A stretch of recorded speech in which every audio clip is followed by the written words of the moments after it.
copies to the New Gloucester Historical Society. And Tom Blake is here, and Tom's a curator at the Historical Society, and he happens to be a surveyor. And so I sent him, would you be interested? He's like, what? So he put together a report comparing what today is left of the PLI right away, buildings, bridges, and so forth, in comparison to what the original surveyor's map was. He did a report, and we posted it on with pictures and LiDAR and stuff on the Narcissus blog. But that is the safe thing now. Now, this is W.S. Libby's house, and this is a couple of the girls and Harold when they were young. So this is at 128 Savannah Street here in Lewiston. And that house is still standing today because it's had some additions, it had some stuff done to it.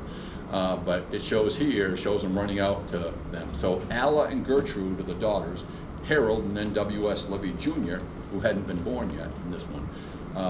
And Gertrude and Alla would suggest to their father that he name the Interurbans after his favorite flowers. They were an outdoor family. They did hunting, they did camping, they did a lot of outdoor stuff. So he initially was looking at naming them after biblical names. And some of them, as you may know in the Old Testament, are really pretty complicated names. And so he was going back and forth on that, and his daughter said, why don't you just name them after your favorite flowers, Dad? I mean, because I'm paraphrasing that, I don't really know. But nice idea, because what he wanted was, he wanted to have not just a number on the cars. He had them designed in such a way that they were going to be inviting and elegant and majestic and beautiful. And he wanted them to have a name so that it would develop a bond between not only the people that rode the cars in those different communities, but the people that worked with those cars, that operated those cars, to have that, you know, so they become like family.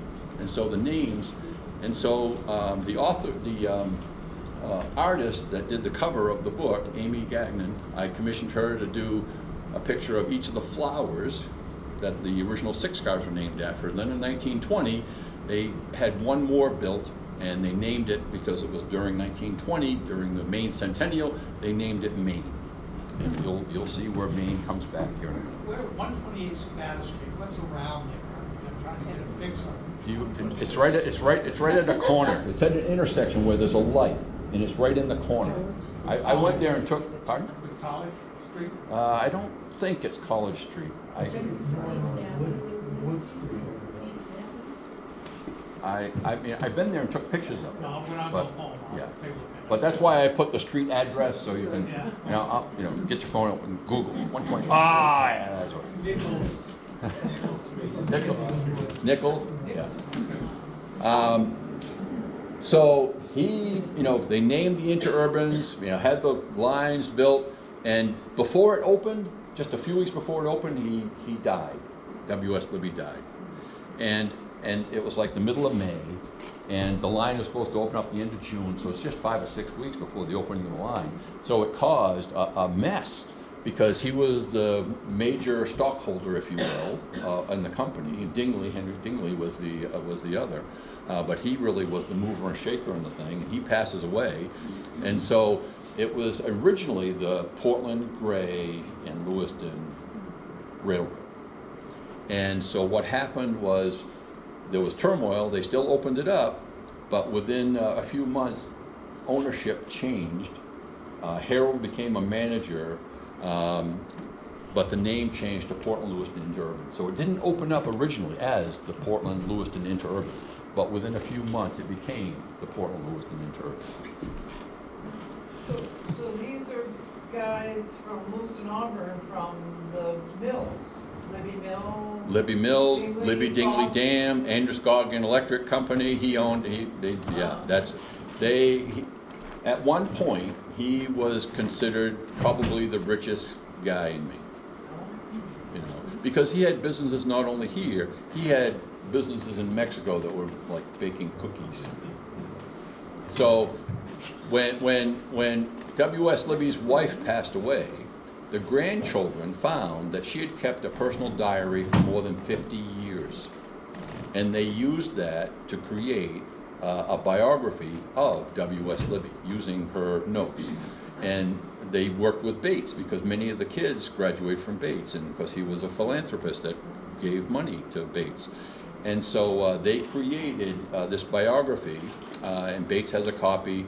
The family shared a copy and allowed me to post it on the blog. So you can read that post that talks about how he got started, where his family was when he was first born and grew up, and different businesses he had, and those kinds of things. So early construction in Lewiston. This is Middle Street, and so this is the car house. And that building is still there. I took Ernie there. He hadn't seen it before, and of course that's still there because it's totally changed. These two doors now are glassed-in windows. This doorway is glassed-in window, but that used to be the entrance into where you would buy your tickets right here. And so there's one, the Lewiston terminal, the cashier's window. And then this is Fairview Junction, where that, I told you before, they turned off. So if you go to the right, you go to Mechanic Falls, and you can see the switch and how the rails turn off that way.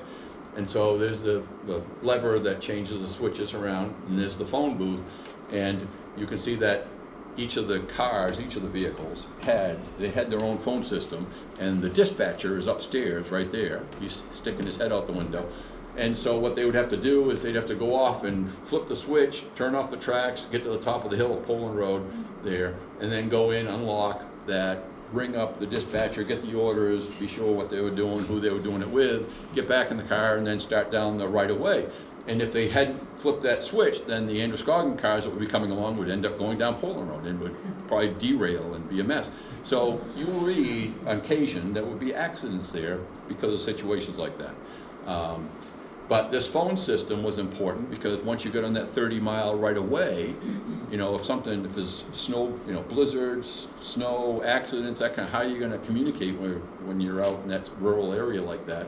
So they had, along these poles, they had their own bare telephone wire, and inside that case there'd be this metal that would fold up with two wires in it with a hook on one end. And if they couldn't get out of the car, they would just put a window down, unfold this with a hook, stick it out the window, hook it onto the bare phone wire, take the two wires, screw it onto the tops right in the back, and with that down. I have a phone over there if you can take a look. And this is patented in 1903. So it has two battery cells in there, so this is really the first cell battery. Phone cell phone right here.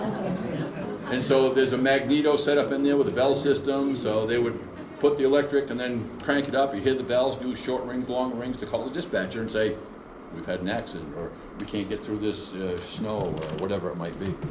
So there's cool stories like this. So they officially opened the end of June or early July of 1914. Now, originally they only had like 7 stops because this was high speed, just get it through. But all the people, especially in the rural gray area, that gave and sold property, they see these fast cars going by and they can't get on them unless they go all the way to downtown Gray, and you go to the substation. So they put in a complaint and wanted more local service. And so in 1915, the state railway forced them to do it. So they started putting in these waiting stations all over the place. And so this is the one that I mentioned that was from West Cumberland. West Cumberland. This one is West Falmouth. So they're different designs. New Gloucester had them, Upper Gloucester had them for stops. So they ordered 2 different cars. They weren't interurban cars, but they were big